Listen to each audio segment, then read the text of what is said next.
with the Internet of Things coming to your living room and to your bedroom. You're watching Big Tech. Show notes are out in chat. If you're not in YouTube land, go to PATRIOTSsoapbox.com. Find the show banner under the shows tab, Big Tech. Look for the section that says read, watch, think for yourself. You will see Big Tech notes in an archive section. We are on episode 70. And we're going to do a recap here with Nielsen and Facebook. And we're going to talk a little bit about the autonomic nervous system. And then we're going to look at wireless surveillance. So here we go.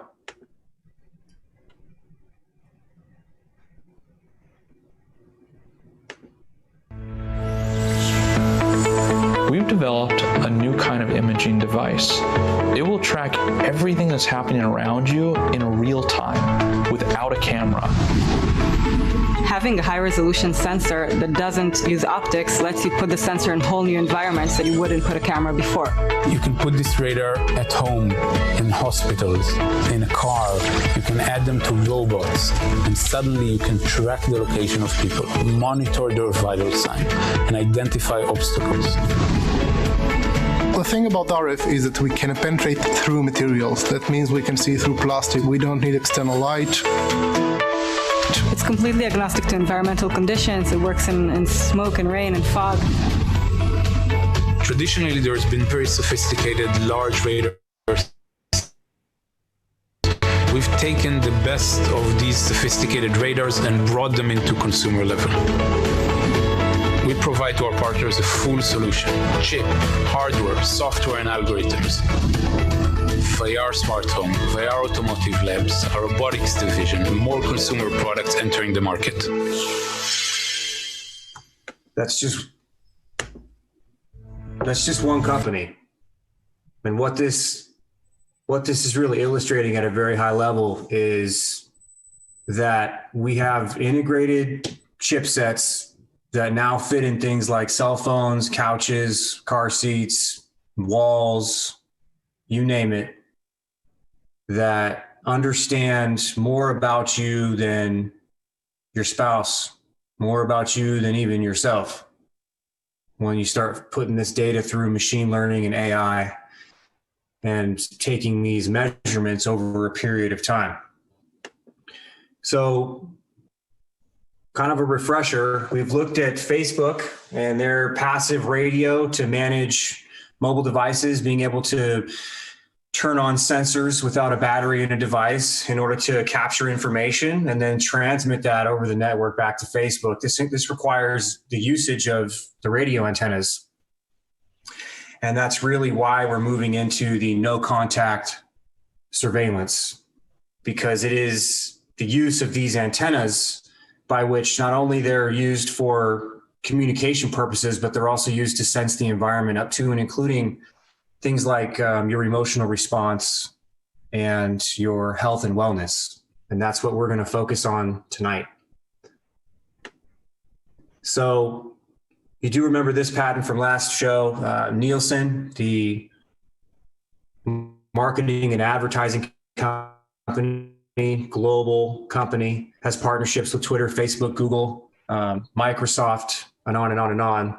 This is a patent that discusses analyzing biometric user feedback for use in social media and advertising applications. And this discusses using devices that attach to the body that pull physiologic information. And this is another patent from Nielsen that we briefly went over. It's the analysis of marketing and entertainment effectiveness using the central nervous system, autonomic nervous system, and effector data. And it's looking at your brain waves. It's looking at eye tracking characteristics, including pupil dilation. It's looking at galvanic skin response, meaning what's going on with the electrical conductivity of your skin, which has everything to do with what's happening in your nervous system, amongst other things, in order to come up with involuntary feedback that basically defines how you're responding to your environment or how you're responding to stimuli. And I want to highlight a few things here, and then we're going to move forward. So the overview of this patent, it says the central nervous system, the autonomic nervous system, and effector data is measured and analyzed to determine the effectiveness of marketing and entertainment stimuli. Data collection mechanisms include multiple modalities such as EEG, electroencephalography, electrooculography, which is eye movement and pupil dilation, etc., galvanic skin response, etc. It collects response data from subjects, you and I, exposed to marketing and entertainment stimuli. We can just add on everything in your environment, particularly if you're around a radio transmitter that's modern within the last 4 years or so, or having a wearable, so watch, headphone, etc. A data cleanser mechanism filters the response data. So now we're into machine learning and software that's collecting all that information, and it's massaging that information and coming up with useful data analytics that then gets sold to anyone and everyone as it relates to monetizing your state of mind, your emotional response, your health and wellness. The response data is enhanced using intramodality response synthesis and cross-modality response synthesis. So this is just a way to sort of verbalize or quantify what they're doing with the analytics. So down here, it talks about using the autonomic nervous system measurement mechanisms. And that's what we're going to look at today, is the autonomic nervous system. They include galvanic skin response, electrocardiogram, which is heartbeat, pupil dilation, etc. There are many, many things that can be extracted from the body using cameras, electrodes, and radar signatures that tell you what's going on with your nervous system, which then translates to your emotional response and or your health. So that's what we're going to look at. Enough on this. Let's move forward. What is the autonomic nervous system?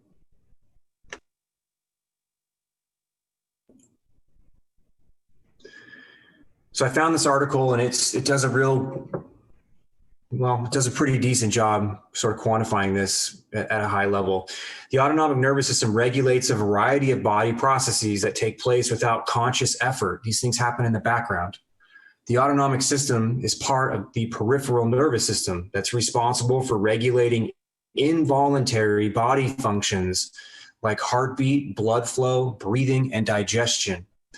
The system is further divided into 3 branches: sympathetic system, parasympathetic system, and the enteric nervous system. The sympathetic division of the autonomic nervous system regulates the fight or flight response. This division also performs such tasks as relaxing the bladder, speeding up heart rate, and dilating eye pupils. The parasympathetic division of the autonomic nervous system helps maintain normal body function, conserves physical resources. This division also performs tasks such as controlling the bladder, slowing down heart rate, and constricting eye pupils.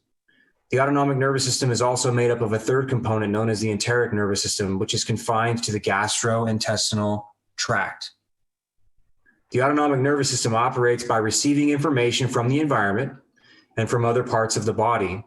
The sympathetic and parasympathetic systems tend to have opposing actions in which one system will stimulate a response while the other will inhibit it. Traditionally, stimulation has been thought to take place through the sympathetic system, while inhibition was thought to occur via the parasympathetic system. However, many exceptions to this have been found. Today, the sympathetic system is viewed as a quickly responding system that mobilizes the body for action, where the parasympathetic system is believed to act much more slowly to dampen responses. For example, the sympathetic nervous system will act to raise blood pressure, while the parasympathetic nervous system will act to lower it. The two systems work in conjunction to manage the body's responses, depending upon the situation and need. If, for example, you are facing a threat and need to flee, the sympathetic system will quickly mobilize your body to take action. Once the threat is passed, the parasympathetic system will then start to dampen those responses, slowly returning your body to its normal resting state. So what does the autonomic nervous system do? The autonomic system controls a variety of internal processes, including digestion, blood pressure, heart rate, urination, defecation, pupillary response, breathing, your respiratory rate, sexual response, body temperature, metabolism, electrolyte balance, production of body fluids, including sweat and saliva, and your emotional responses. The autonomic nerve pathways connect different organs to the brainstem or the spinal cord. There are also two key neurotransmitters or chemical messengers that are important for communication within the autonomic nervous system. Acetylcholine is often used in the parasympathetic system to have an inhibiting effect. Norepinephrine often works within the sympathetic system to have a stimulating effect on the body. And then it gets into problems with the autonomic nervous system, which we aren't necessarily going to get into. So if you go to humaninternet.org, there is a section underneath media that discusses the nervous system. And in this section here, there's a video about the brain, neurons, how synapses work, the excitation and inhibition of neurons, different types of tissues for the nervous system, central nervous system, peripheral nervous system, and the autonomic nervous system. And we're going to watch a little bit about the autonomic nervous system before we start getting into things like Wi-Fi, being able to measure this stuff. So here we go. Professor Dave here. Let's look at the autonomic nervous system. He knows a lot about the science stuff. Professor Dave explains. After looking at the central nervous system and certain divisions of the peripheral nervous system, we have a reasonable understanding of how sensory information makes it to the brain, which then tells the body what to do, like when you touch something hot and then quickly pull your hand away. We also understand how we might decide to execute a particular action, like walking across the room. But there is so much happening in our nervous system that we are not consciously aware of. We don't decide to beat our hearts, it just happens. We don't decide to digest our food, it's automatic. All of this is due to the autonomic nervous system. We're going to pause just to make sure. But this is really the focus. The focus at this point is to understand that these companies and big tech and the government and anyone else who has access has the ability to measure functions that go on in your body that tell a great story about what you do, how you feel, and your response to your daily interactions. And this has everything to do with your privacy. This has everything to do with your Fourth Amendment. This has everything to do with the profiles and the dossiers that are being built about people from birth at this point, whereby children are profiled and quantified and essentially monetized before they're adults. And when we think about the possibilities of what this is going to look like going forward, it's really, really, really concerning to me if we don't understand and get our arms wrapped around what internet protections should be in place. Because at this point, it is the wild, wild west, and it's a free-for-all, and this stuff is being monetized, and the species at this point is being deleveraged. Because there's no way to defend against this unless we hold people accountable for abusing society with these tools. As we already learned, the peripheral nervous system is divided into the sensory division and motor division. The latter is what produces motion, and this is divided into the somatic nervous system and autonomic nervous system. The autonomic nervous system is in turn divided into a sympathetic division and a parasympathetic division. So let's talk a bit more about what this means.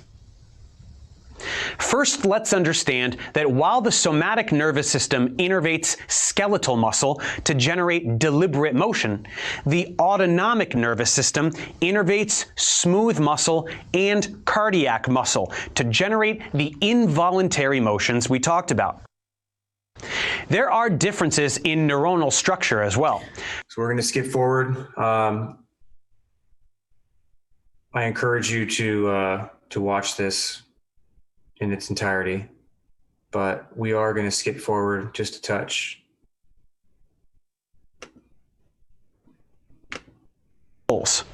The parasympathetic division is for rest and digest actions.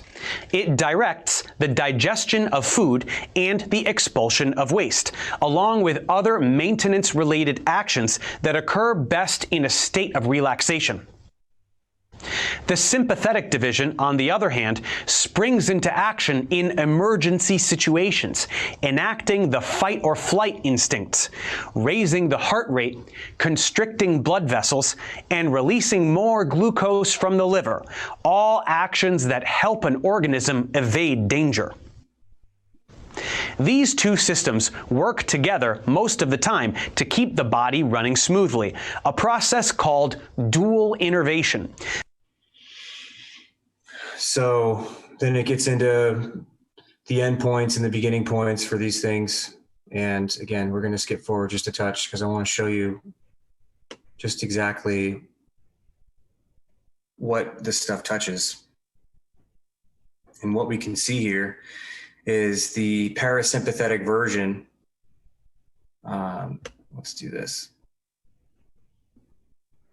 The parasympathetic version, you can see here, constricts pupils, stimulates saliva, constricts bronchi, slows heartbeat, stimulates, looks like peristalsis and secretion. So we're talking about digestive function, something in the stomach. Stimulates bile release, so your gallbladder and your liver. Kidney function, contracts your bladder, and it has to do with sexual function as well. And the sympathetic system dilates your pupils, inhibits salivation, relaxes bronchi, accelerates your heartbeat, inhibits peristalsis and secretion, which has to do with your digestion, stimulates glucose production and release, secretion of adrenaline and noradrenaline, inhibits bladder contractions, and stimulates orgasm.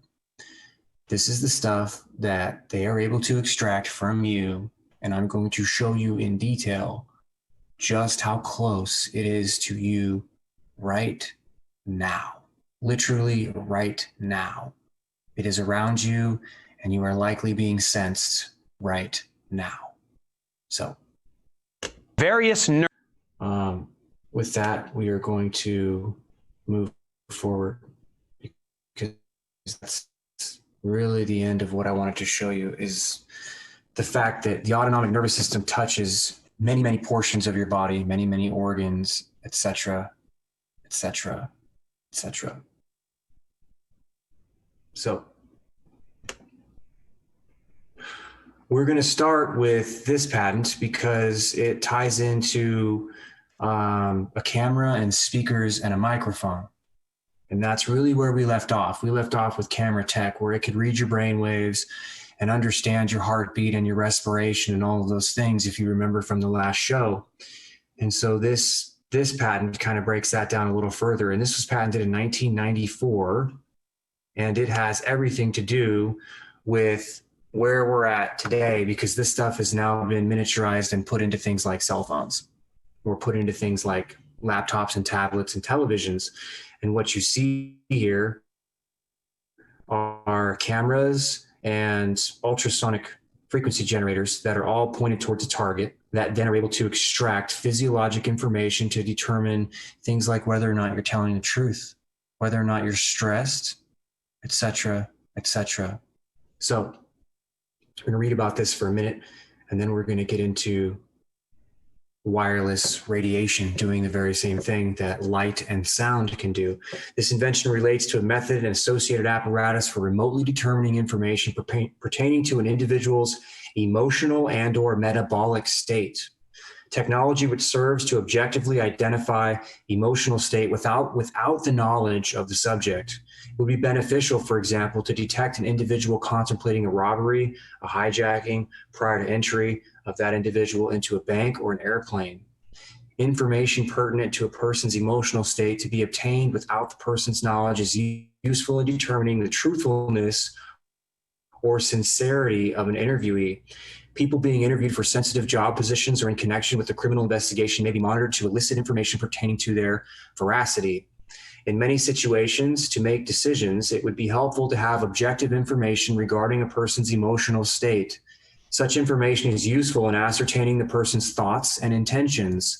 For example, in an interview situation, objective information as to the interviewee's emotional state provides a better basis on which to judge the truthfulness of the interviewee's responses to questions. Such information has been conventionally obtained in certain applications by so-called lie detectors. A problem with such devices is that the interviewee is necessarily aware of the testing. This introduces a complication in evaluating the results of the lie detector testing. Accordingly, it would be desirable to provide a means for objectively determining emotional state parameters without the knowledge of the subject. This present invention can provide information useful in evaluating people entering a high security area for purposes of determining whether anybody is possibly contemplating a criminal act. Usually, people with such criminal intent will betray themselves by elevated pulse rates, increased blood pressure, heightened respiration rates, and/or excessive amounts of perspiration. This present invention are also useful for automatically checking the health of individuals. A company may have the apparatus installed for checking the health of employees. Hospitals may use this invention for an additional check on patients. Useful for medical purposes to determine, for example, whether a person is in danger of a life-threatening heart attack. Such physiological parameters include blood pressure and pulse rate. An irregular pulse is especially indicative of a cardiac arrhythmia, which may prelude to a myocardial infarction, which is just a fancy way of saying heart attack. Another feature of the present invention, the step of analyzing includes the step of determining a value related to the physiological parameters taken from the group consisting of blood pressure, pulse rate, respiration rate, pupil size, and perspiration, and comparing the value with a stored reference value to identify a change in the parameter, so a database by which your current status is being compared to. Where the parameter is respiration rate, the detected energy is reflected from the individual's chest wall. So to check your breathing, they're aiming at your chest. The method further comprises the steps of processing the reflected energy to determine the location of the individual's chest wall, and automatically monitoring the individual's position and compensating for the changes in the individual's position and determining the changes in location of the individual. So what they're saying here is that this is relatively complex and that as the individual moves around, it's compensating for the individual moving while at the same time taking the measurements from the chest to then extract the breathing rate, even while the individual is moving around. Respiration rate may be determined by monitoring the different remote absorption of the individual subject's exhalation gases. Invisible electromagnetic radiation from a source such as a light-emitting diode, an LED, for example, a laser diode, is directed towards the subject's mouth. Well, just ask yourself, what do you know of that is an LED and more specifically functions as a laser diode? And if you come up with the facial recognition function on your phone or your tablet, then you are correct. But your screens also emit light from LEDs. You have an LED screen, an AMO LED screen. Just because these LEDs put out color does not mean that they are exclusive to putting out color. They likely are able to emit infrared radiation as well. Remotely monitoring a person's respiration rate. The waveform energy may be modulated electromagnetic radiation or ultrasonic or subsonic pressure waves, so you have light or sound, and I will show you radio wave and millimeter wave as well over the next two shows. So we have electromagnetic radiation or sound that's able to understand a person's respiration rate. Whether the measuring waveform is electromagnetic or where the measuring waveform is electromagnetic, the measurement may be effectuated using principles of differential backscatter absorption or interferometry of the subject surface, in this case, the individual's chest wall. The wavelength or the frequency of the modulated electromagnetic radiation is selected from the infrared and near millimeter portions of the spectrum so as to penetrate clothing material and be reflected from the underlying skin surface. When the waveform is ultrasonic or a subsonic pressure wave, changes in the position of the chest wall may be detected via phase changes or by changes in travel time.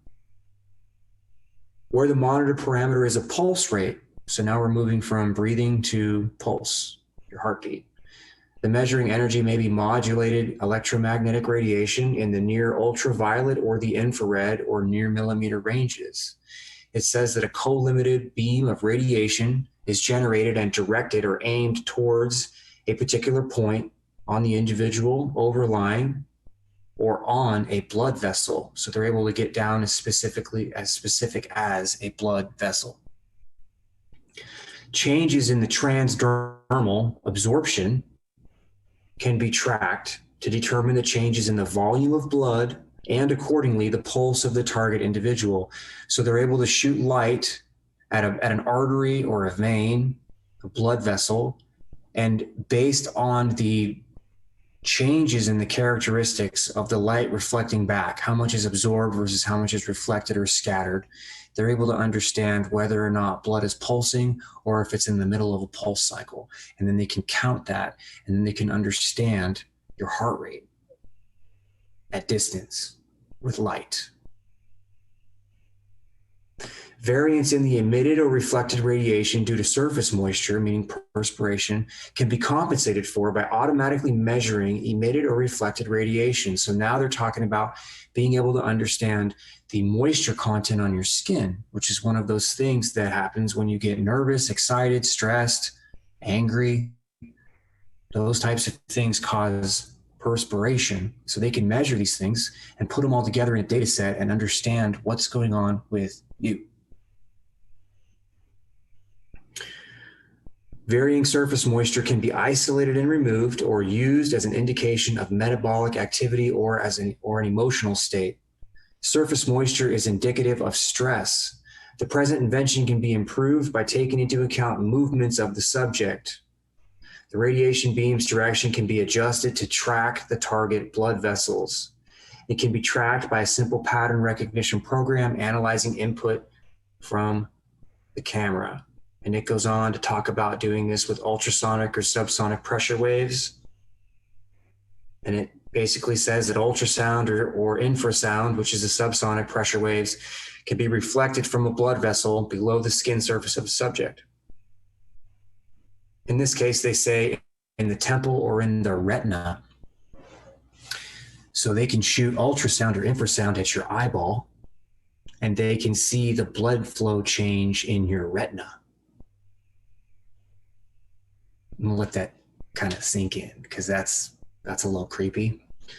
It's monitored to determine the instantaneous blood flow rate or the velocity, known from the conventional ultrasonic Doppler devices. So they're using basically Doppler techniques, which is the reflection techniques to understand changes in blood flow rate, pulse rate, pressure, all of those things. Ultrasonic measurements of blood flow rate are implemented remotely, i.e. the ultrasonic wave generator and the detector are spaced by at least several feet from the individual subject. In addition, in analyzing the incoming ultrasonic waves, a blood pressure parameter is automatically calculated using Bernoulli's equation. When people are entering a bank or an airplane, for example, and are being monitored, the blood pressure parameters must be correlated with other measured parameters such as pulse rate and respiration rate with average ranges for those parameters based on age, size, and sex. Similarly, the pulse rate may be measured and compared with prior pulse rates of the individual test subject or with an average pulse rate for people of the same age, sex, and size. These prior values of the monitored parameter or of the average ranges are stored and encoded in encoded form in a memory. So airport security folks, school security, when we put up these 5G systems, this stuff is going to be everywhere, everywhere. everywhere. We'll be cataloging what's going on with your physiologic functions and cataloged, and they will be able to pick you out of a crowd. Pick you out of a crowd based on your unique signature, or if you stand out, if you're uncomfortable in other places, in public spaces, for example, that will show. So if you're not a mindless sheeple, so to speak, and you're actively engaged in your environment, and you're just not sauntering through the store, halfway drooling, picking up your GMO food, going through the pantry aisle kind of a thing. If you're actively engaged in your environment, looking around like we all should be doing, head on a swivel kind of a thing, that's going to stand out. And at some point, it may not be acceptable behavior. And they'll be able to tell. I submit to you, they already can, because we all carry around tracking devices, and we'll get there momentarily. Where the monitored parameter is pupil size, the detector includes a pixel receptor of a camera. Processor includes a means for automatically counting pixels corresponding to the diameter of the individual's pupil. So that's how they can look at your pupil with the camera. Every pixel is numbered and itemized in a grid. And when your pupil changes, it changes the number of pixels that pick up your pupil. So they're able to measure that and understand pupil dilation or constriction using a camera. In an actual application of this invention, the transmitter and detector may be located in the wall of a room or camouflaged by a decorative feature. Of course, multiple transmitters and detectors may be located in different locations about the subject individual. Where an individual is moving along in a path, multiple transmitters and detectors may be necessary to obtain sufficient information. Input from a series of detectors are analyzed to obtain information as to emotional or the physical state of the individual. So that's sound, speakers, microphones, and cameras. Let's look at Wi-Fi. What we don't finish today, we'll finish on Sunday, Monday, based on where you are in the world. This is what we're going to focus on, because we are looking at surveillance and what spying in the modern day looks like. And I want to remind you, this is just what's public. So I want your imagination to wander as to what may be possible when you're dealing with military level surveillance or intelligence agency level surveillance, because what we're going to go over is just what's public. So, Wi-Fi. Wi-Fi Doppler imaging.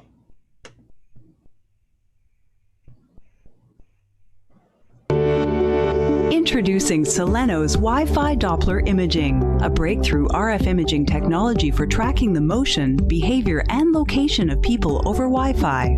When Wi-Fi signals echo off a moving object, a frequency shift occurs, known as the Doppler effect.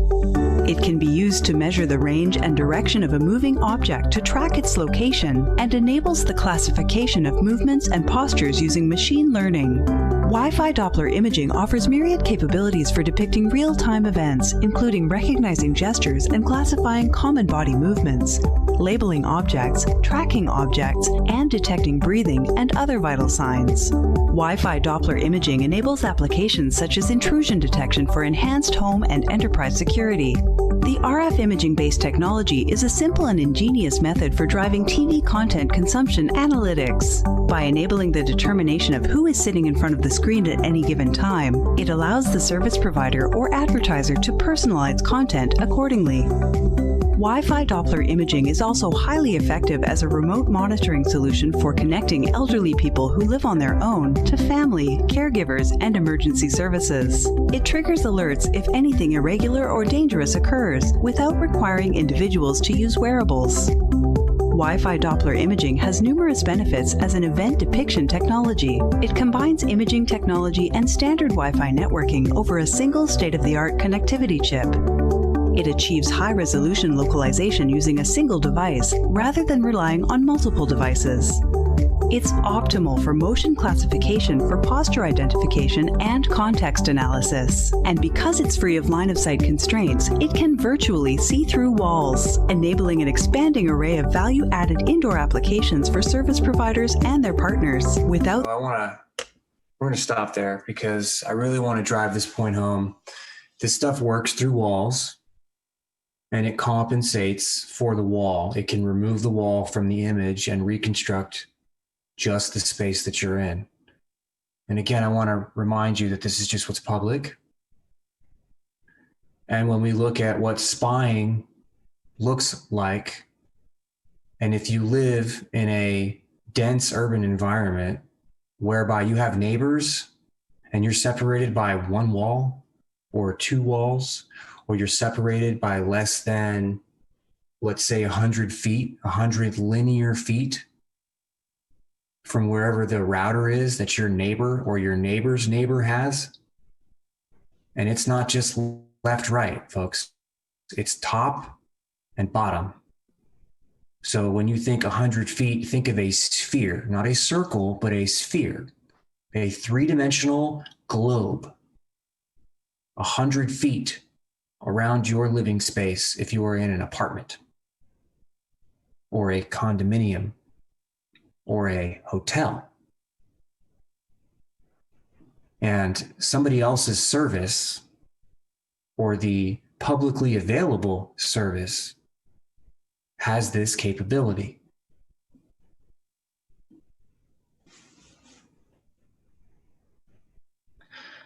Purdy Birdie, we're going to get into what this does to our bodies. Once we're done with surveillance, we're going to go back into what this stuff does to the nervous system and to the cells as time goes on.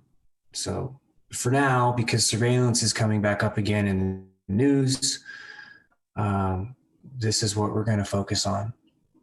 So the next video we're going to watch has to deals with Wi-Fi understanding your emotions. So we just saw that it understands your body posture, movement in the room. It understands your vital signs with Wi-Fi. So here we go.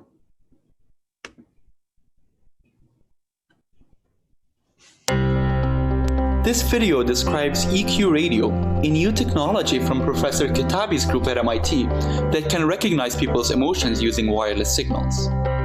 Was there a moment in your life when you looked at someone's face, but you could not figure out how they feel?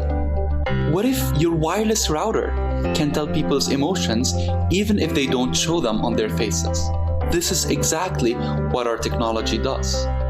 This is our device. The device transmits a wireless signal which reflects off a person's body and comes back. It captures these reflections and analyzes them to infer the person's emotions. Specifically, our algorithms zoom in on the wireless reflections to extract the minute variations due to breathing and heartbeats. We then further analyze these reflections to extract the breathing signal and the heartbeat signal. We then zoom in more on these signals to obtain individual heartbeats and breathing cycles and feed these as features into a machine learning algorithm to recognize a person's emotions. The device can automatically know if the person is excited, angry, sad, or happy. Our device can recognize emotions with an accuracy of 87% while relying purely on wireless signals. We envision that EQ radio can be used in many applications. It can recognize a person's emotions while he is watching a movie and provide movie makers with better tools to evaluate user experience. It can also allow smart environments to detect emotional states like depression and inform us to improve our emotional well-being. It can even enable these environments to react to our moods and adjust lighting or music accordingly. To learn more about this research, please check out our website. So we've seen two videos now that discuss extracting information out of your body for various purposes. And what I want to remind you is that we have networks that are designed at this point to collect this type of information. Facebook, just one example, because you have Google, you have Apple, you have Amazon, you have all of the telecommunications companies, because they're the ones that are actually transmitting this information back to the end providers, the edge providers, and they are fusing together in the Internet of Things. They are fusing together, whereby the cloud is going to be closer and closer and closer to you, so that your service gets faster and faster and faster and faster. And these networks are set up, and they are going to understand who your friends are, who your family is, how you feel about them, what you like to do with your time, what you like to eat, how much money you're willing to spend, everything. What makes you euphorically happy, what repulses you, what turns you on, all of it. And every bit of that information can be monetized. And it's going to be done over these types of networks that are set up. This is the parallel construct to things like the NSA, in my view. And the marketing companies that are designed to gather this type of information, your biometric information, are just another piece in this multinational construct, these globalized companies, multinational corporations that work together in lockstep, whereby they each have a piece. And so not one is exclusively responsible. They're all responsible collectively. And that in and of itself creates the requirement that they support each other.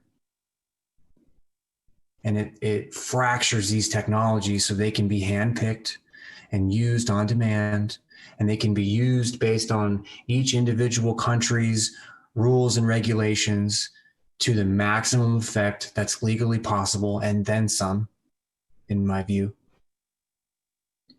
And this is globalization with a technocracy that sits on top.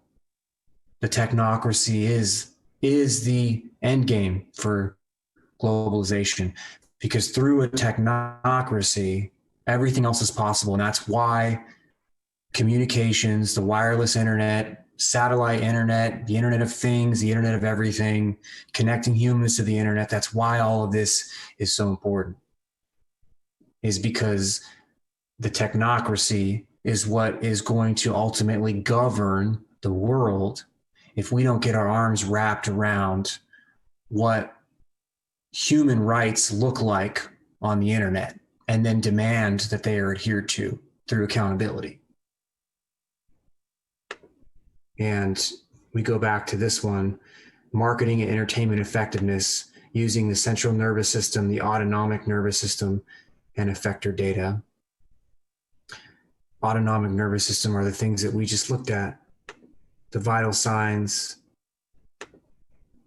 the emotions that are extracted out of the body. And so on this website, which we're going to spend some time on over the next few days, there's lots of documents to look at, but what you could see here is Wi-Fi, multi-user gesture recognition. We're not going to go over these, but I'll just show you that these documents are here for you to look at. Wi-Fi based gesture recognition has received significant attention over the past few years. So being able to control devices with your body. And it breaks down the mechanics of how this works.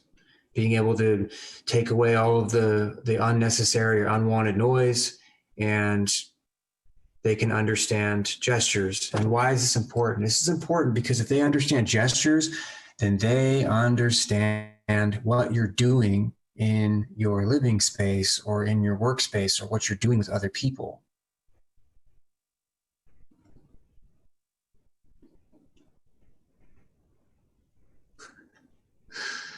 Let's continue. Decimeter level localization with a single Wi-Fi access point. This has been removed, or it's been all of a sudden my flash isn't working. Not a big deal. Basically what this means is that they're able to localize things down to centimeters. That's what this document is getting at. Deep crowd counting with Wi-Fi. Deep crowd counting. So recently, research in the wireless sensing has achieved more intelligent results. Sensing of human location and activity can be realized by means of Wi-Fi devices. Most of the current human environment perception work is limited to a single person's environment. So it talks about they propose a solution to achieve crowd counting and inferred population using deep learning in a closed environment with Wi-Fi signals. So what does this mean? This means that if you're in a public space, right, and they have Wi-Fi there, like a Starbucks, they're going to be able to use that Wi-Fi and understand the number of people that are in the room and potentially all of the unique heartbeats and all of the unique respiration rates and all of the other things that they can extract with Wi-Fi signals to actually identify individuals in a public space with a single Wi-Fi access point. And I just use the example of Starbucks because that's familiar. Harvesting ambient radiation for presence detection. So this goes back to that backscatter technology that we were talking about, right? The use of ambient radio frequency signals for human presence detection. Using Wi-Fi signals as an example, we demonstrate that the channel state information obtained to the receiver contains a lot of information about the environment. And so what this gets at is that it's able to understand variations in the channel state information, which has to do with the quality of signal, quality of service from when Wi-Fi transmits information to your device.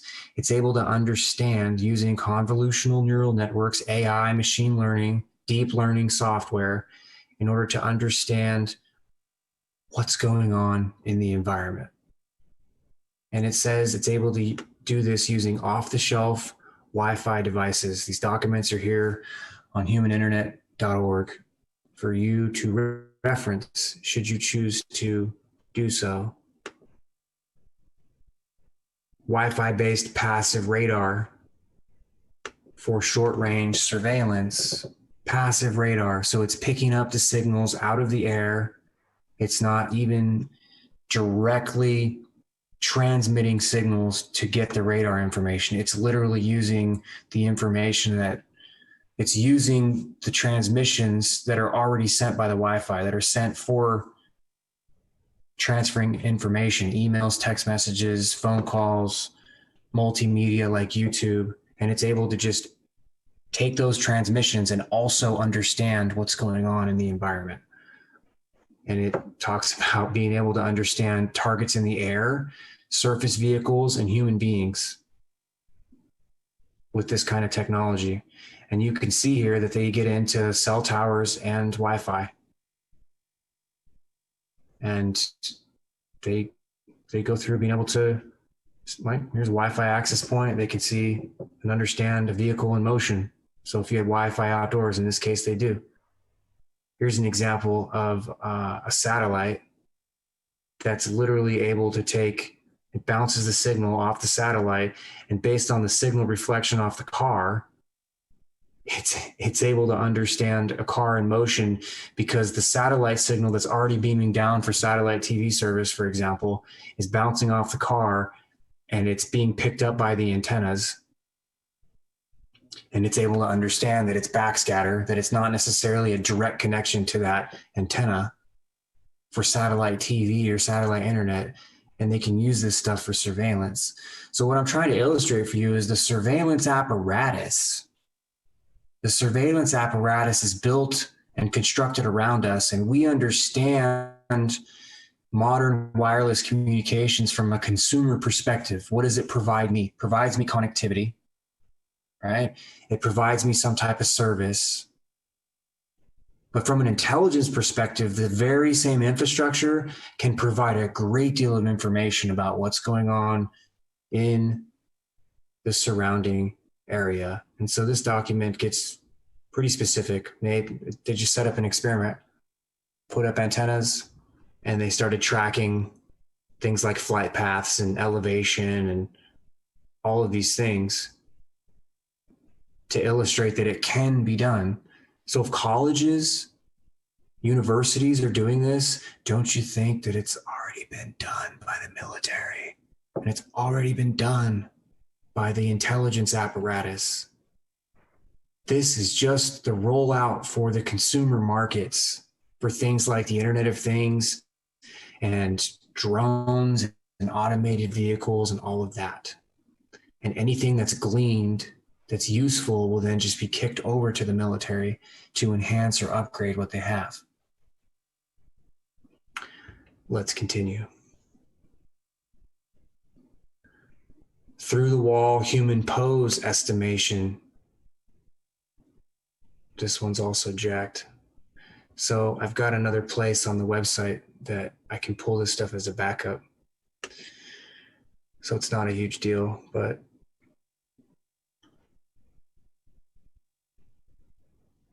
tell you what, let's take a break and we'll watch this video right here that talks about seeing through walls using Wi-Fi.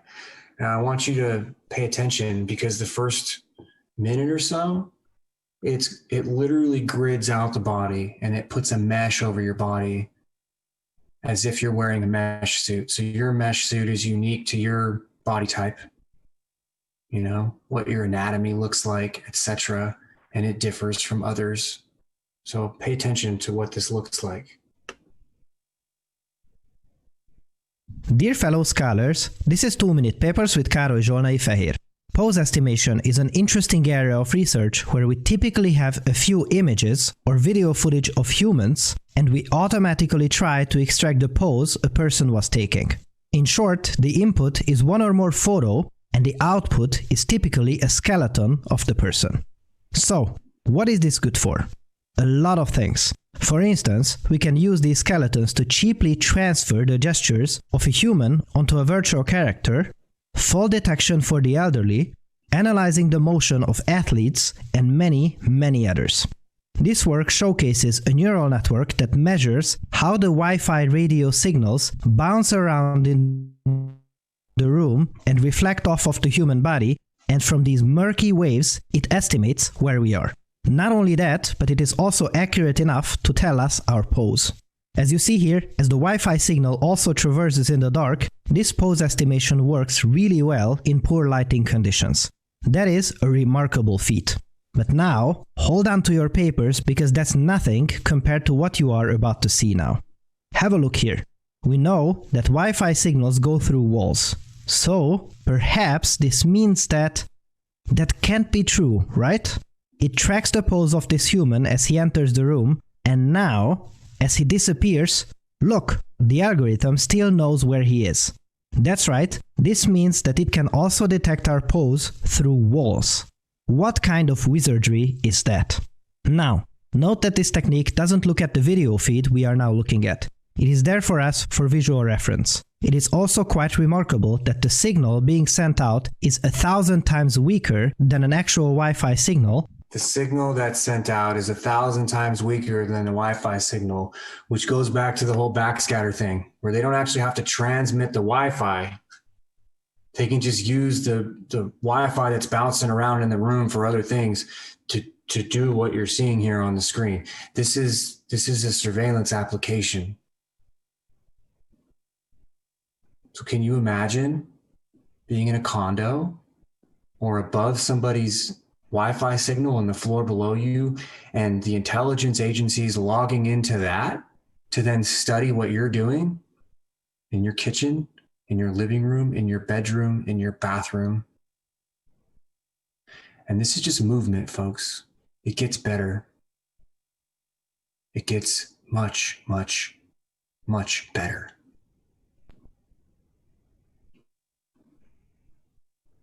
And it can also detect multiple humans. This is not much of a problem with color images because we can clearly see everyone in an image, but the radio signals are much more difficult to read when they reflect off of multiple bodies in the scene. The whole technique works through using a teacher-student network structure. The teacher is a standard pose estimation neural network that looks at a color image and predicts the pose of the humans therein. So far, so good. Nothing new here. However, there is a student network that looks at the correct decisions of the teacher but has the radio signal as an input instead. As a result, it will learn what the different radio signal distributions mean and how they relate to human positions and poses. As the name says, the teacher shows the student neural network the correct results, and the student learns how to produce them from radio signals instead of images. If anyone said that they were working on this problem 10 years ago, they would have likely ended up in an asylum. Today, it is reality. What a time to be alive! Also, if you enjoyed this episode, please consider supporting the show at patreon.com/2minutepapers. Before we look at the next one, let's go back.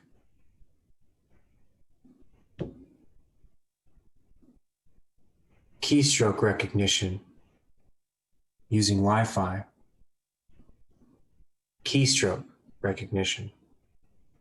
Keystroke privacy is critical for ensuring the security of computer systems and the privacy of human users, as what's being typed could be passwords or privacy-sensitive information, like maybe a real estate deal or something to your lawyer, something like that.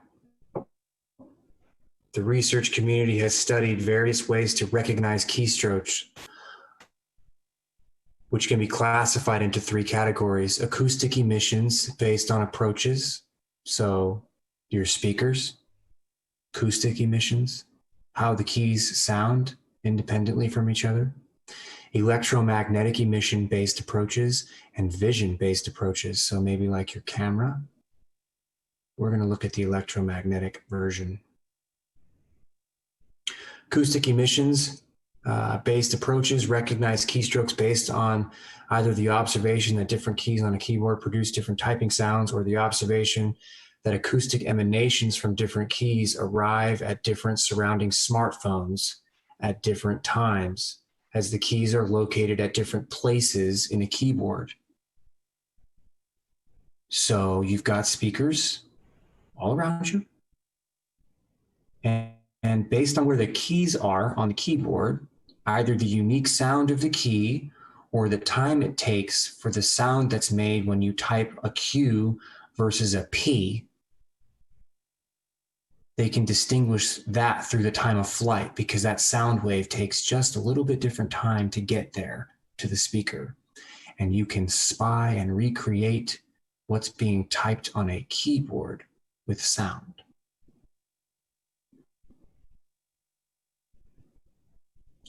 Electromagnetic emissions based approaches recognize keystrokes based on the observation that the electromagnetic emanations from the electrical circuit underneath different keys in a keyboard are different.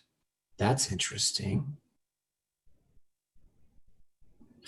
Vision-based approaches recognize keystrokes using vision technologies. In this paper, we show for the first time that Wi-Fi signals can also be exploited to recognize keystrokes. Wi-Fi signals are pervasive in our daily life, at home, offices, and even in shopping centers. The key intuition is that while typing a certain key, the hands and fingers of a user move in a unique formation and direction, and thus generate a unique pattern in the time series of the channel state information values. We'll call the CSI waveform for a particular key. The keystrokes of each key introduce relative unique multipath distortions in the Wi-Fi signals, and these can be exploited to recognize the keystrokes. And this can be used with commercial, off-the-shelf Wi-Fi devices, such as a router and a laptop.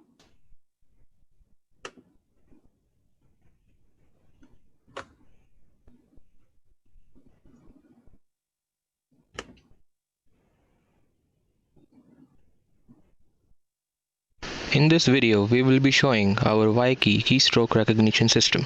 We show that recognizing micro gestures such as keystrokes is possible by using commodity Wi-Fi devices. Imagine using customized virtual printed keyboards, which you can easily bring anywhere with you and reproduce anytime we want without incurring any additional costs. Our Y-key technology will allow realizing such virtual keyboards. WiKey needs two continuously communicating Wi-Fi transceivers. For each keystroke, the hands and fingers of a user move in a certain direction and formation, creating a unique and consistent impact on the reflection patterns of Wi-Fi signals. After applying signal processing on the information extracted from different antenna streams, we can extract and recognize keystrokes using machine learning and waveform matching techniques. Our research will be published in MobiCon 2015 and will be available online soon. Let's continue.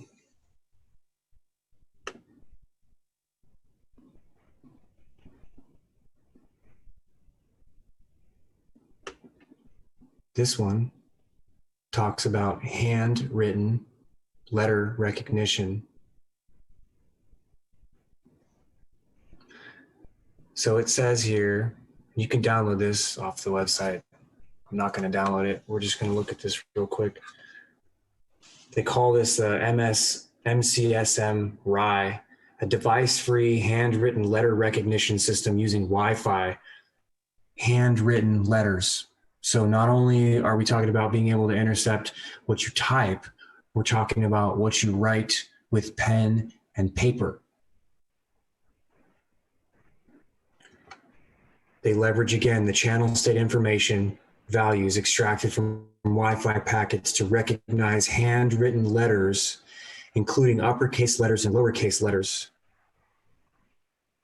So they propose a 10-layer convolutional neural network to solve the problem of poor recognition due to the small impact of small-scale actions on environmental changes. And it also can solve the problem of identifying actions with the same trajectory in different sizes by virtue of its multi-scale characteristics. So what this paper talks about is the more sampling they take of an individual writing, the more accurate they're able to detect what's being written. So even if you didn't want to send correspondence over the internet or type it into a computer, even if you hand write something, if you are in a electromagnetic field, a Wi-Fi field, a cell tower field, potentially even a satellite, it won't matter.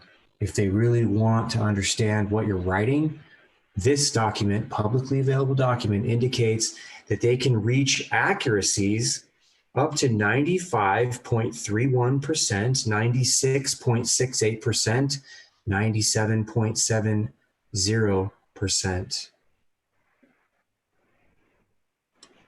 It says that they increased the accuracy from 8.96% to 18.13% for recognizing handwritten letters. So what they're basically saying is, with this additional technique that they're using, they basically have made a 10 to a 20% improvement in what had previously been proven with looking at Wi-Fi being able to pick up handwriting with this extra technique that they've applied in this paper here. And they've achieved rates of 95, 96, and 97% respectively to extract what you're writing on a piece of paper.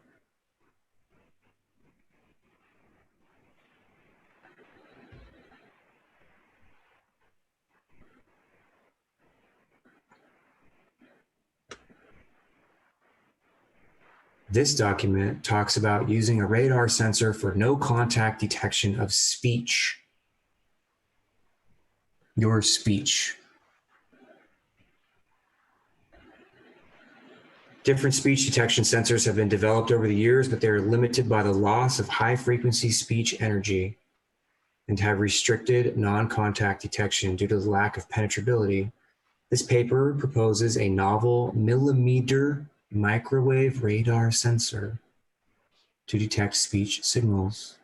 Utilization of high operating frequency and a super heterodyne receiver contributes to the high sensitivity of radar sensors for small sound vibrations. So what this paper gets into is using frequencies that are all around us. You see 1 gigahertz here, 35.5 gigahertz here. And what they did in this paper was they used a transmitter and a receiver antenna and a microphone at the same time to compare and contrast speech that was recorded and also picked up by a wireless signal at the same time.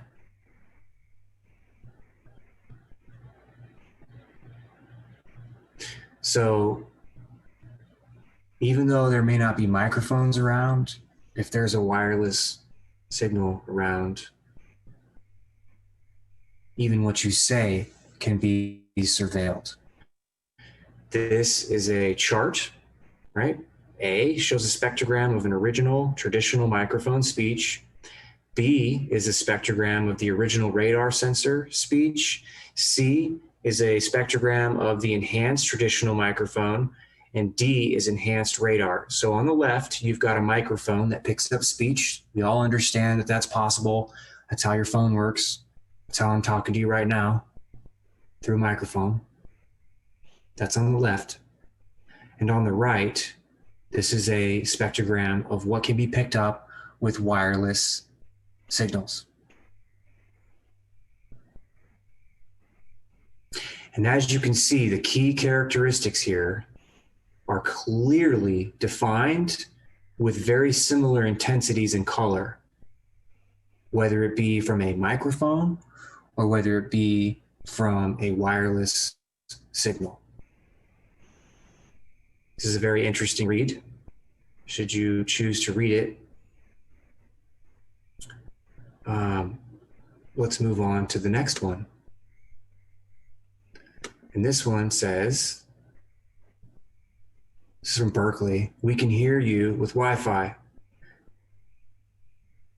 Wi-Fi signals see people's motions and locations. This paper asks the following question: can Wi-Fi hear our talks?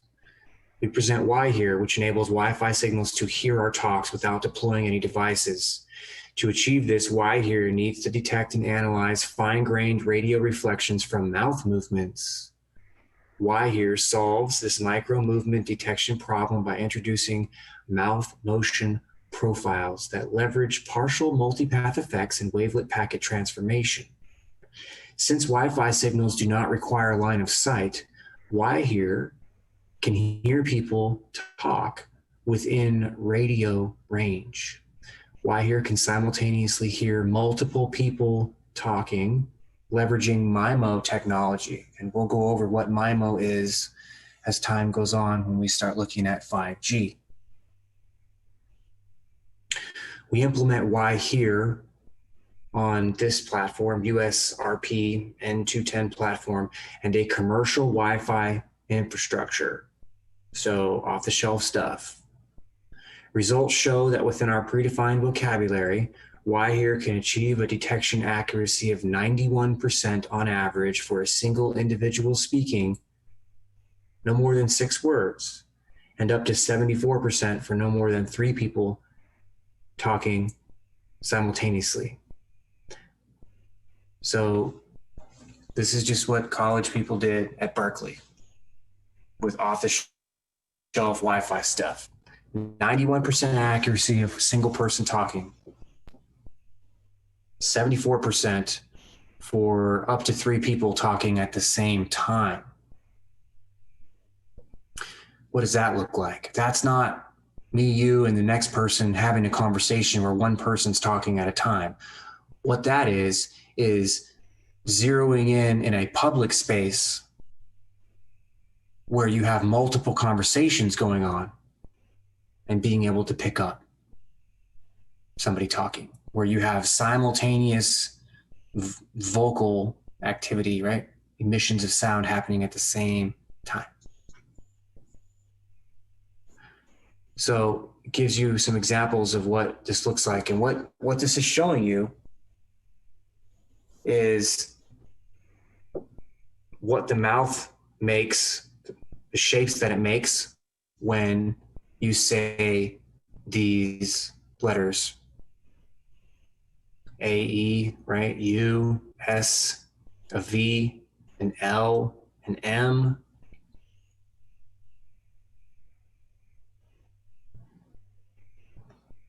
So what this is getting at is that the Wi-Fi signal bounces off your face and it's able to understand what you're saying up to 91% accuracy because of the way your mouth and your throat and everything change as you're speaking.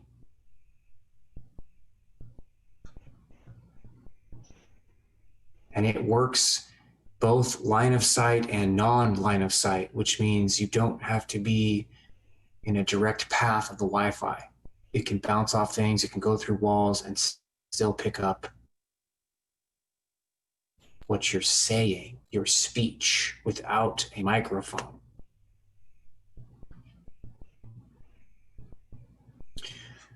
And we will get into these patents as time goes on, but I'll show them to you for those of you that want to look. Systems and a method for contactless speech recognition. This is Alcatel-Lucent. Alcatel-Lucent took over Bell Labs.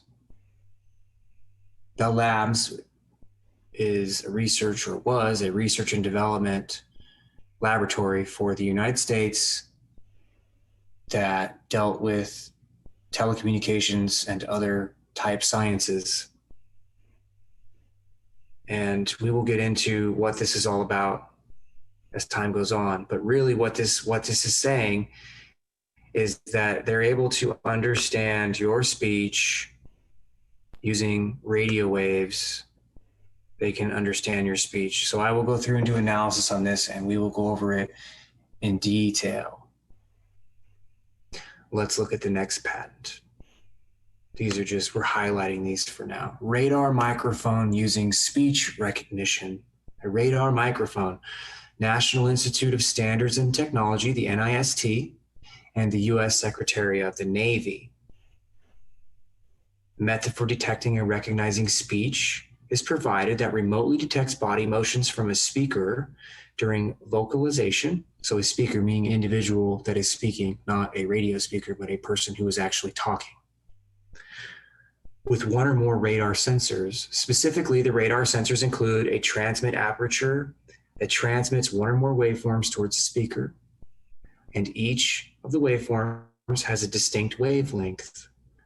A receiver aperture, so a receive antenna, is configured to receive the scattered radio frequency energy from the speaker. So it bounces off the speaker in a specific way, and based on those wave characteristics as they've changed from when they were transmitted, they can be picked up by a radio and then decoded in order to interpret speech without a microphone.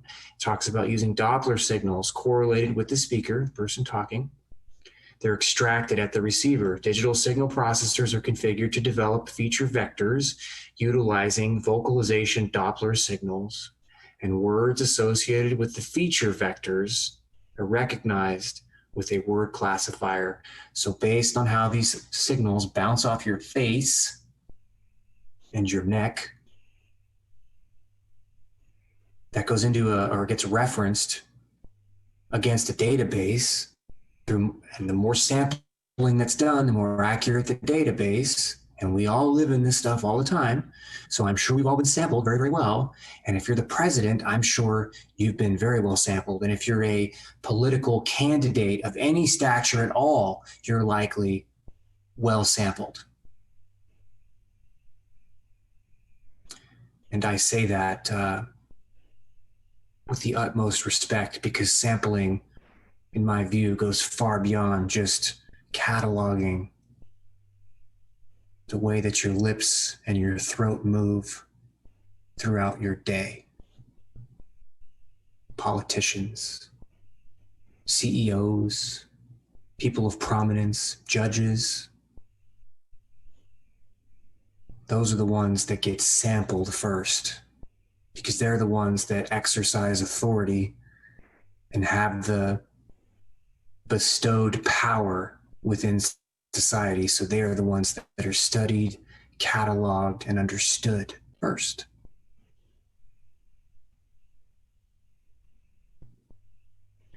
And we have speech coding reconstruction.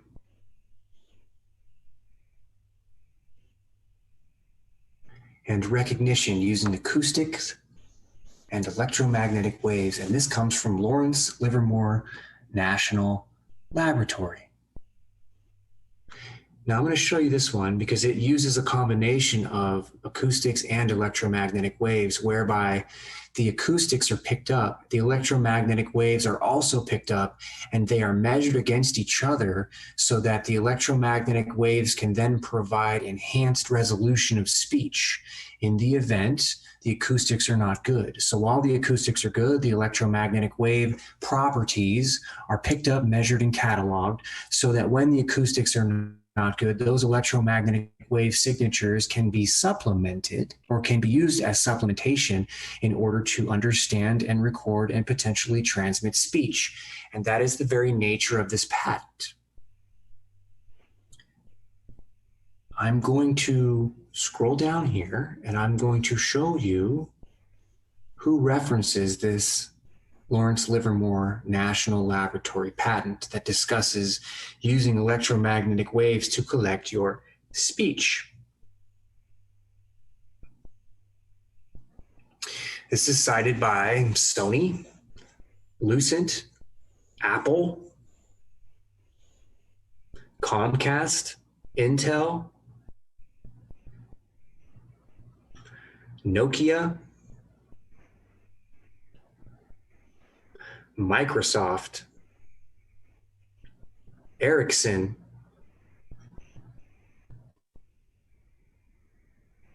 Quest, which is a telecommunications company, AT&T, National Instruments Corporation, IBM, Verizon, Plantronics, Fujitsu, Alcatel-Lucent. There's Apple again. This is AT&T's intellectual property division. NASA, NEC, Apple,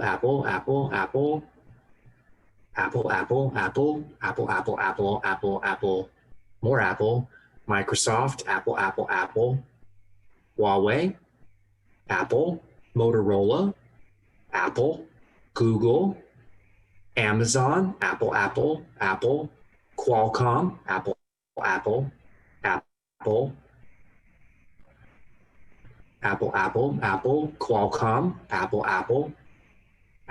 Apple, Google again, Apple,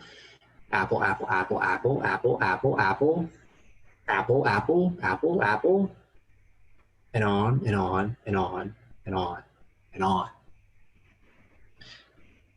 Apple has 50% of the mobile phone market, and that's just the mobile phone. That's not tablet. They have 50% globally.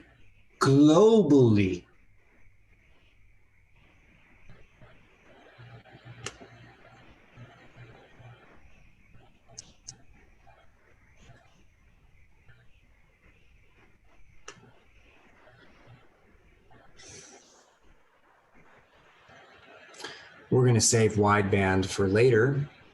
Let's look at 60 gigahertz, because 60 gigahertz is Wi-Fi, but it's so much more. It's also wideband, but it does both. So we're going to look at Infineon, and what I want to illustrate for you here, or at least highlight, is that this 60 gigahertz radar chip, right? Infineon made it for Google, and they made it for Google solely. So I'm going to show you Google's radar section on humaninternet.org, Google solely.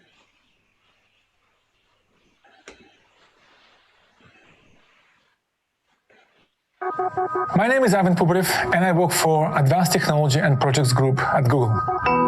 The hand is the ultimate input device.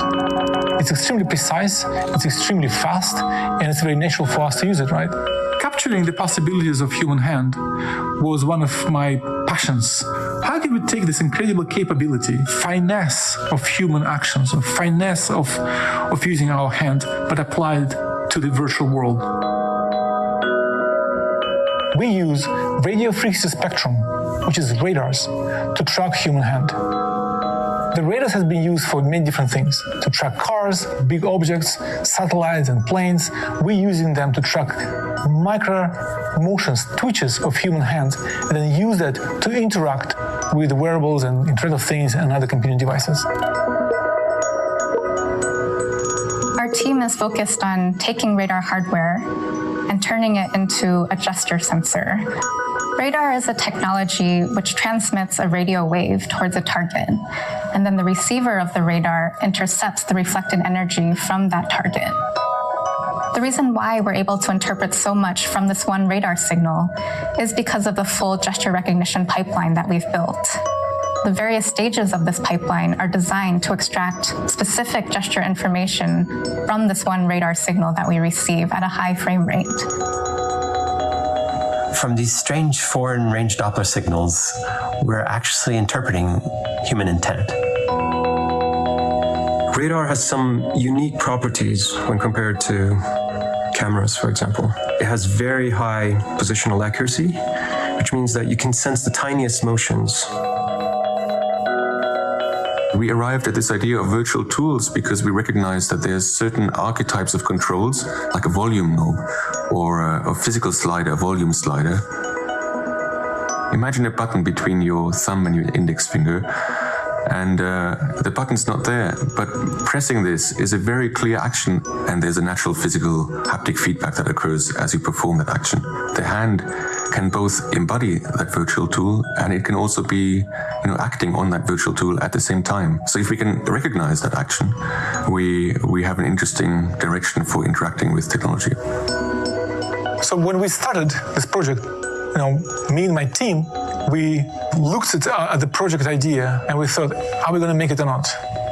We don't know, but we have to do it, because unless you do it, you don't know. And what I think I'm most proud of about our project is we have pushed the processing power of the electronics itself further out to do the sensing part for us. The radar has properties which no other technology has. It can work through materials, it can embed it into the objects. It allows to track really precise motions.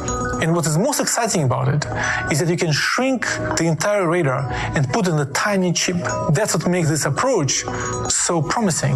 It's extremely reliable. There's nothing to break.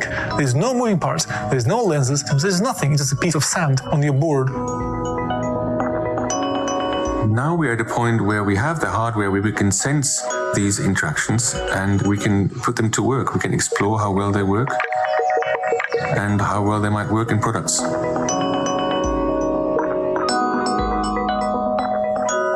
Blows your mind usually when you see things people do. And that's what I'm really looking forward to. I'm really looking forward to releasing this to the development community, and I really want them to be excited and motivated to do something cool with it, right? So this has been developed, it's been released, it's in their new Pixel 4 phone. This company built the hardware for them. They work together. So we're going to spend some time looking at Infineon. Keep in mind, this has everything to do with surveillance, just as much as it has to do with customer convenience, products and services, things that are fun or make life more bearable, and I'm being sarcastic. So radar on a chip, 60 gigahertz.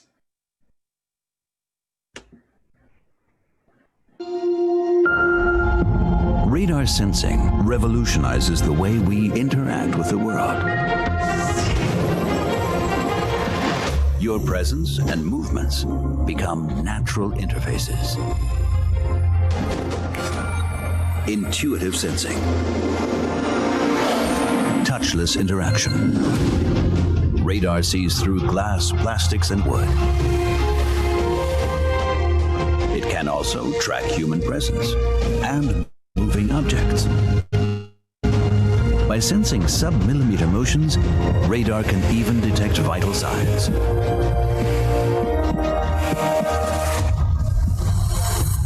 Our Sensitive radar sensors enable things to see. Part of your life, part of tomorrow. Infineon. This is where we're going, folks. The Internet of Things is more about sensing the environment to collect information.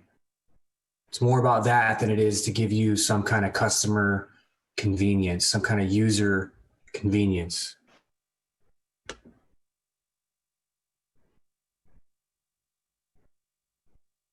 Actually, radar is already in our daily life.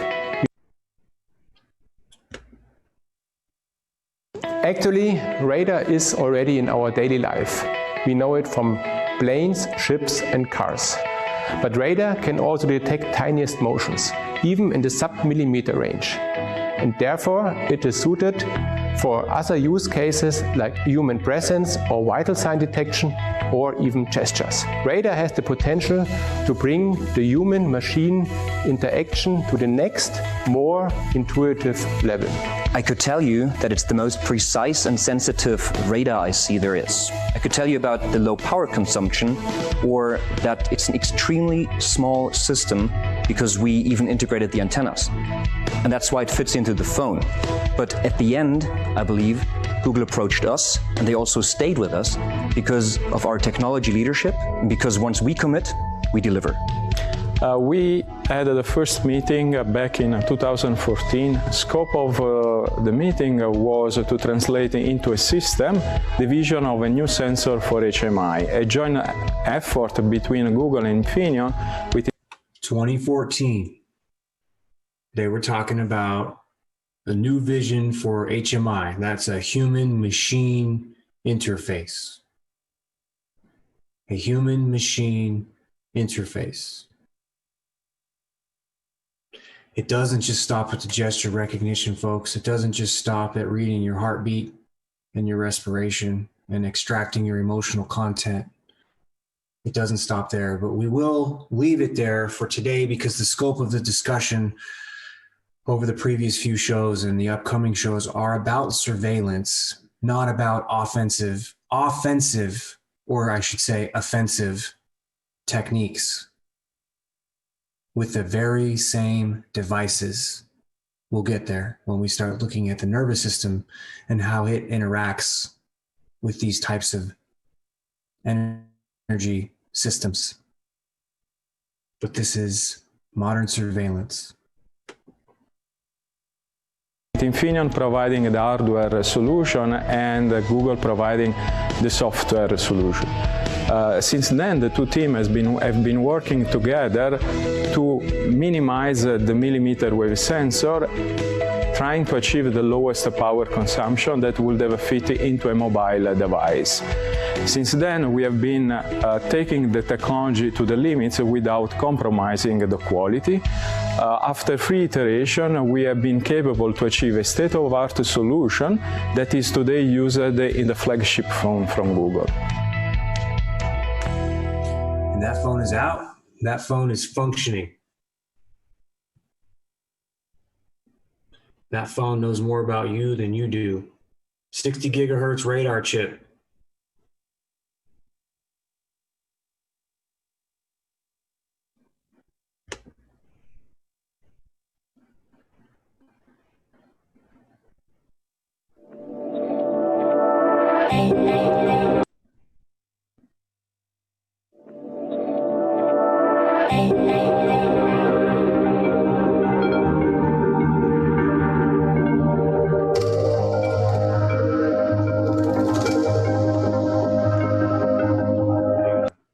Going to talk. Google was an amazing experience. So starting with jointly creating the greater vision of using radar technology, being shrinked on the size of a fingernail or even smaller, as a kind of a new way of interacting in between human beings and any kind of electronics, going through the 4 to 5 years joint development and now deploying this device first time ever in the Google Pixel 4. I think that has been an amazing story and was a very nice experience at the parties regarding the power of joint innovation. it makes it so special that the chip has reached a size which is 5 times 6 square millimeter. Thus, it can be used and built into each and every consumer electronics device. It is ultra low power consuming, so less than 5 milliwatt in its duty cycle. And the other topic is it can create a 360-degree look in a hemisphere around the device and measure accurate miniaturistic gestures at the distance of 1.5 meters.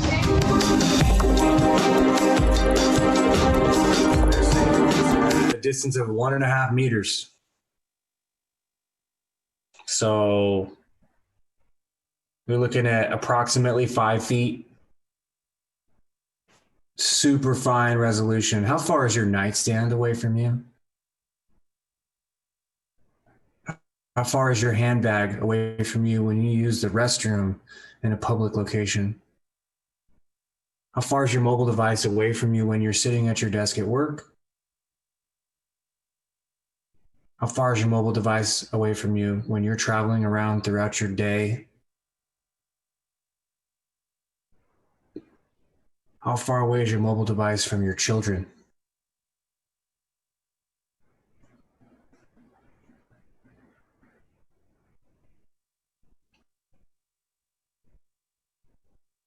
Smart homes, Internet of Things, right? Smart homes. Let's see.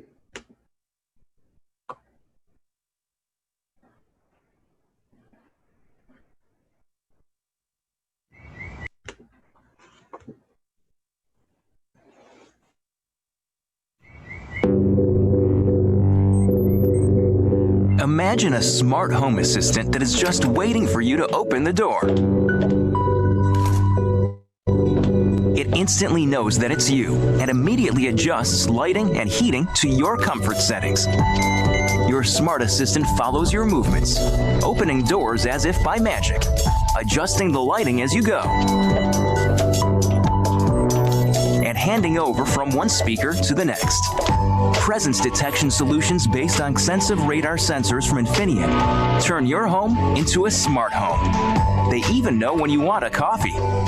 Playlist on. No need to wave your arms, authenticate yourself, or use a specific keyword with Sensive. Your smart speaker knows it's you, responds to micro movements, and executes your every wish. Screens light up as you approach. Say goodbye to always-on displays, automatically turning off again as you walk away.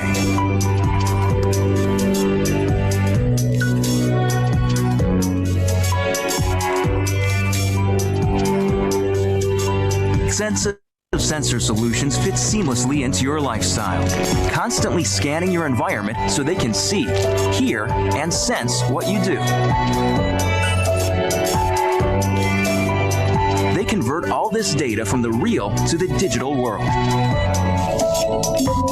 and can even predict your next move, almost with the skill and intuitive sensing capability of a human.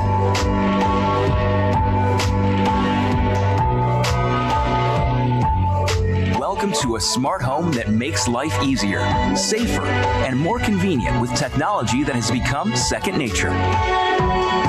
Infineon Sensitive Sensors. Intuitive sensing solutions that link the real and the digital world. They make it so seductive. But every bit of that has to be cataloged, will be stored in the cloud, will be monetized, could potentially be used to your benefit or against you. Do you think that those sensor technologies stop in the kitchen? If we know they go through walls, does it stop when you use the restroom, take a shower, make love?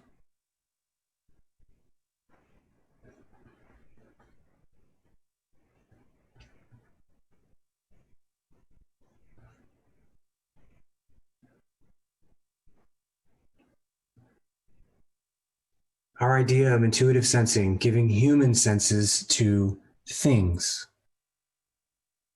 Giving human senses to things.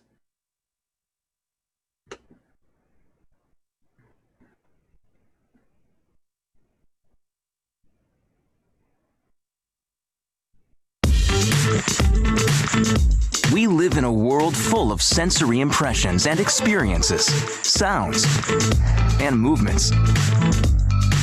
A world where technology increasingly sees, hears, and senses the same things we do.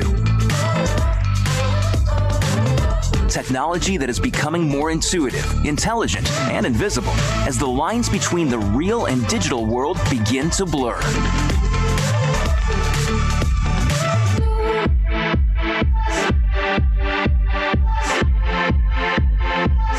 Moving into the 3D space where we control the things around us with nothing more than a gesture. Suddenly, devices seem to intuitively know what we want them to do. We no longer need to push buttons or use keywords to activate. And all of this technology integrates seamlessly into our modern lifestyles, following our movements, scanning our environment, capturing real-world happenings, and converting this data to the digital world. That makes life easier, safer, and greener. Infineon Sensive Sensors. Intuitive sensing solutions that link the real and the digital world. Welcome to the prison planet.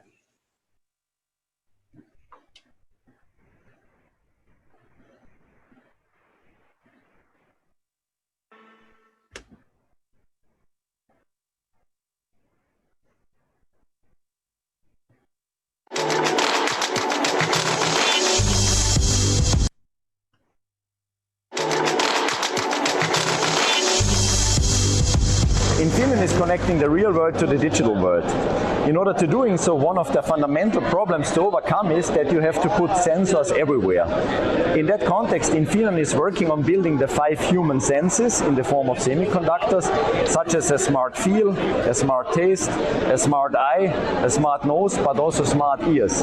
We are putting these devices into each and every kind of electronics like robots, smart speakers, or simply smartphones in order to make those devices understand what's happening in the surrounding and make them, in a more intuitive manner, interact with us as human beings.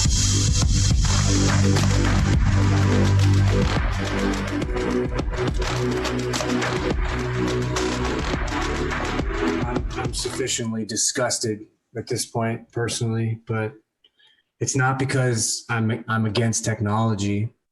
It's because this is being thrust into our environment at breakneck speed, and there is zero regulation. And when we look at the past and we look at the trend and we look at what they call precedence, a precedence has been set to deleverage the human, take advantage of the human, exploit the human, dehumanize the human, weaken the human, and infect the human, breaking down the social fabric that makes us human, all while extracting as much of our energy and our resources as possible. That is the trend that I see.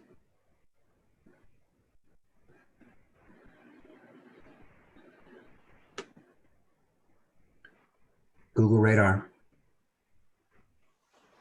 20 minutes left.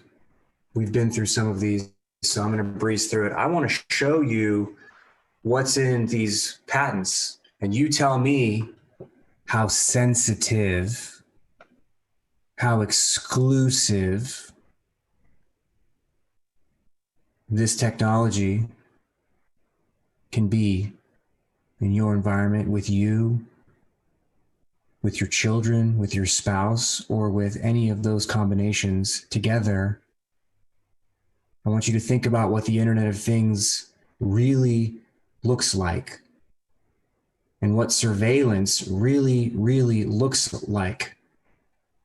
And how does that translate? What is the mechanics? What do the mechanics look like? What do they want to understand about you?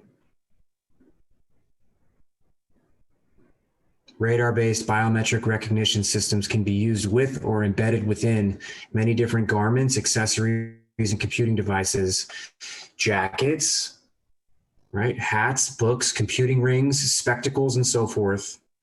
Radar field can be invisible and penetrate some materials such as textiles, thereby further expanding how the radar-based biometric recognition system can be used.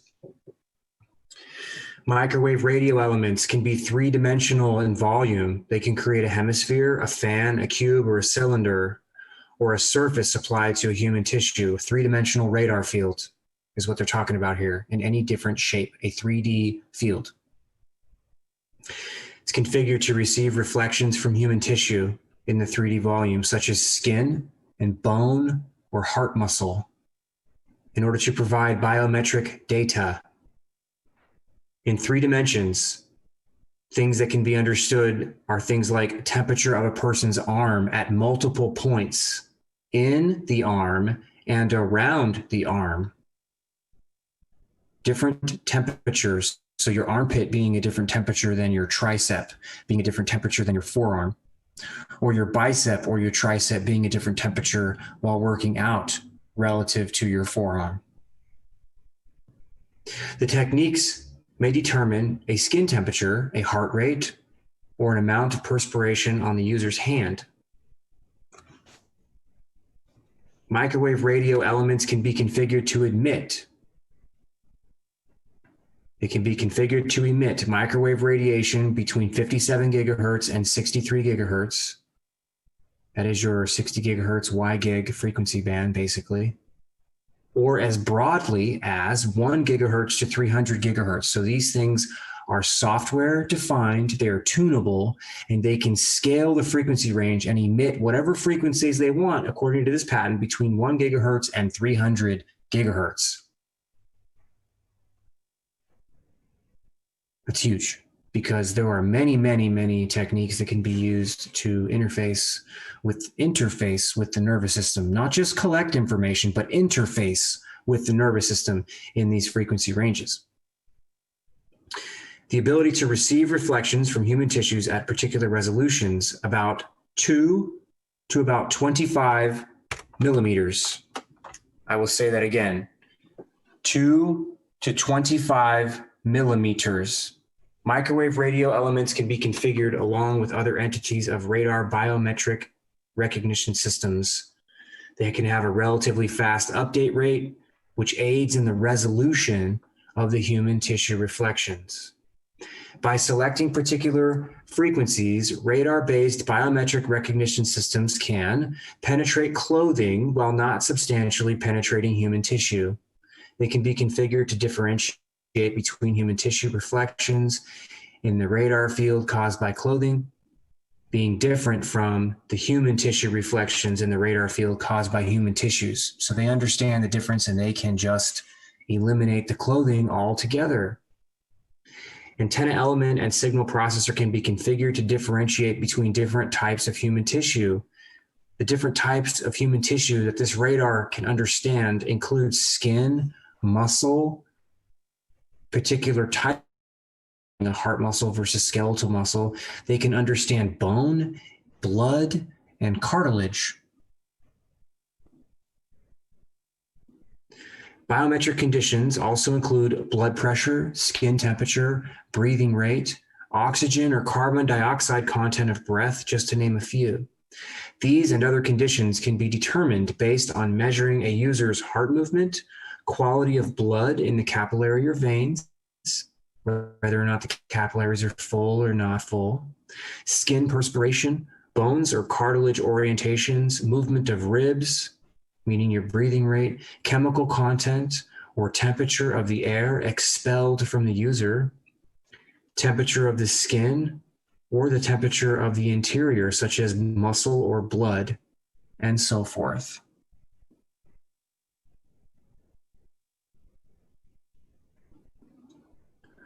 So this patent here is radar-enabled sensor fusion. And what it says is that these radar fields can identify various biometric identifiers by different things, such as your size, your shape, the ratio of your sizes, your cartilage structure, your bone structure, for any person or a portion of the person, such as the person's hand. These identifiers may also be associated with a device worn by the person, permitted to control a mobile computing device. So these are put in the patent in order to provide authentication for a user so that your device is only usable by you. Just bear in mind that the technology is able to map your body, the shape of your body, the ratio of various components of your body, the length of your bones, the orientation of your shoulders, the length of your spine, your hips, circumference of your head, your cartilage structure, your bone structure. It can also identify unique or difficult to copy reflections. For example, a wedding ring of 14 karat gold and 3 diamonds, which reflects radar in a particular manner. So your unique identifiers that you wear on a regular basis. The sensor-based applications can include biometric recognition, physiologic monitor, and motion identifier. The biometric recognition application may use sensor data and radar data. The biometric recognition application can use a shape radar feature to obtain a 3-dimensional map of skeletal structures of the user's face. Well, if they can do it of your face, they can do it of the rest of your body. And a color image from the RGB sensors, meaning your camera, to confirm a user's identity. So they can map your body, understand it down to approximately 2 millimeters, and then overlay what they've recorded from your camera to then generate a composite of you without the camera present once they know what you look like. So once they know what you look like, they can just use the radar field and then render you with CGI, to use a term that we all understand, in real time whenever they want, because they have your profile and they have your picture. And with a phone or mobile devices being everywhere, it's likely that you've been photographed, whether you think you have or not, in your bedroom, in the bathroom, or from your spouse who happens to pick up their phone after this, that, and the other, if you know what I'm saying.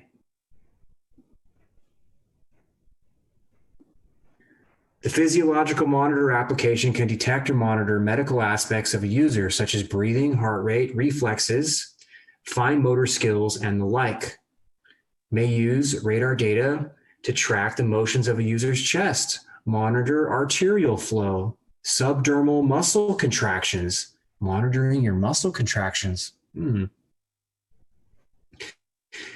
Can monitor other sensors of the device for supplemental data, such as the acoustics, meaning your speakers and your microphone, thermal, images, camera, motion, tremors data. So that would be like your accelerometer, your gyroscope, and that other stuff.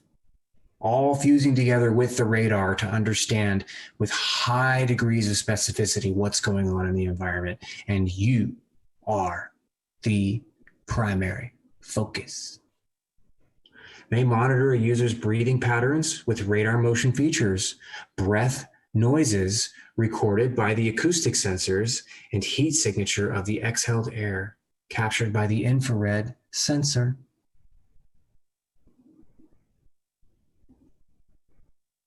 This talks about radar being an authenticator, right?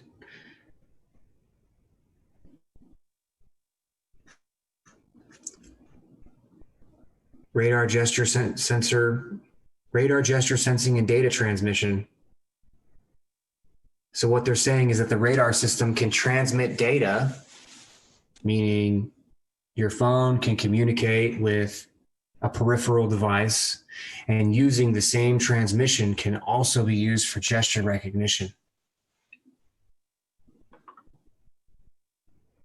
From refrigerators to laptops, this radar system allows high bandwidth data transmission between devices, and it can use those transmission for sensing.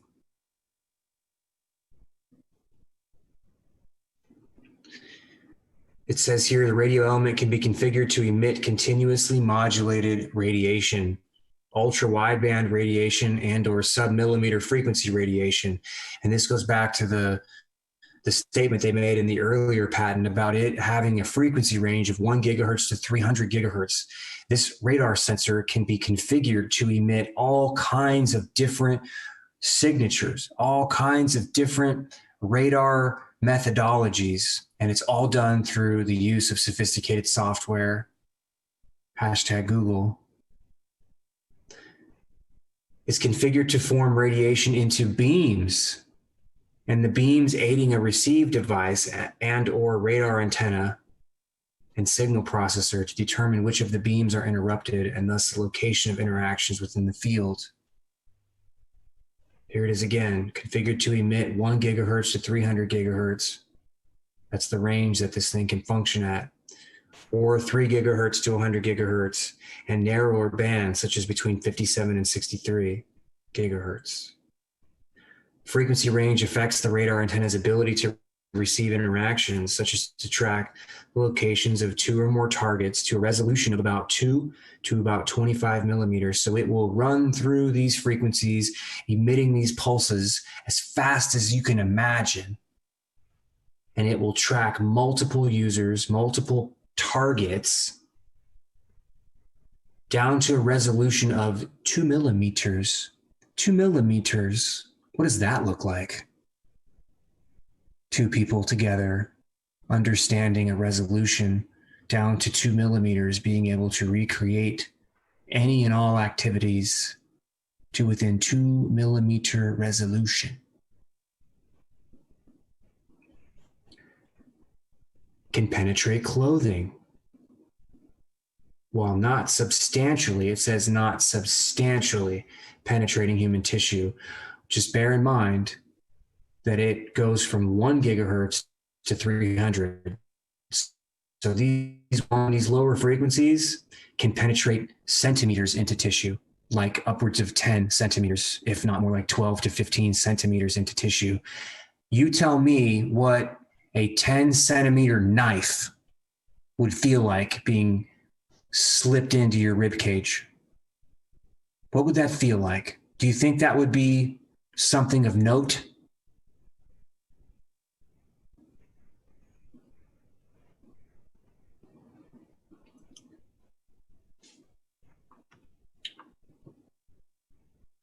What else is in here?